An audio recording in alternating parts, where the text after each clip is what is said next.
Hey guys, welcome back. This is my third video in my Halloween series. So if you haven't seen my other Halloween videos, I will link them in the description below. But also consider subscribing so you can see all I create. I like this because it's a good choice if you don't want to do a full Halloween makeup and you don't want to go out and buy something. You can just make this mask and it's pretty and it's a good choice. Alright, so now I am just outlining everything in white and I'm using a reference photo and trying to mimic what's going on in the actual mask. So these are the eye openings, and for the centerpiece it's kind of just like making a flower on the top and then adding some hearts coming underneath. And then I just filled it in with a few little loops on each side. And then you're going to connect the centerpiece to the openings of the eyes. And I'm connecting them with these two swirls, and then I'm going to add some lines and teardrops, and I'm making it up as I go, as well as looking at the mask and see what works right.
Okay, I did the same thing to the other side, and then I started with black.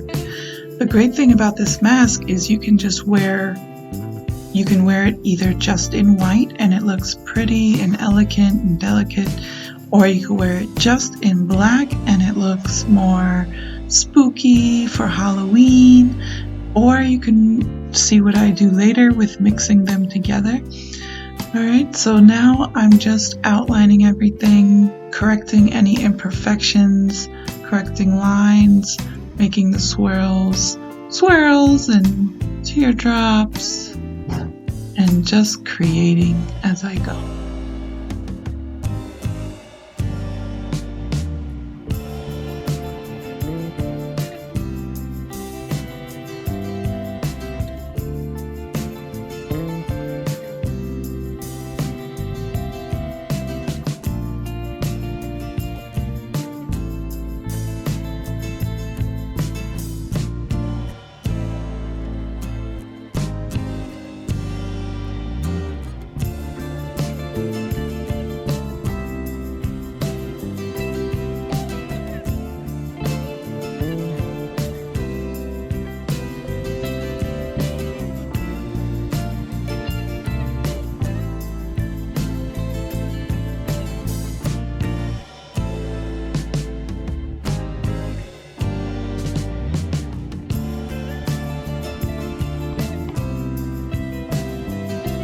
Okay, I did the same to the other side, and then I started with the blending process.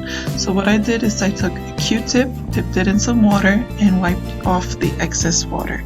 You want to make sure that it has a minimal amount of water on it, and then start blending those two together. And I'm just going in between the lines to try and blur the lines and correct any imperfections. If the line is crooked, you can make it straight.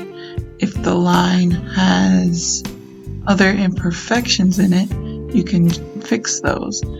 And then once you're done with this, you go back in with your black and just darken the lines and then sharpen it up.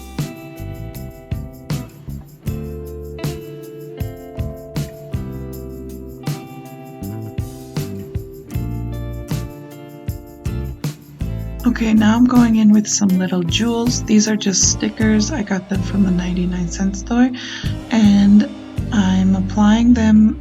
Usually where I put the dots is where I'm going to put a jewel. Then I'm taking my glitter gel and outlining everything, outlining the eye openings and the outlining of the mask.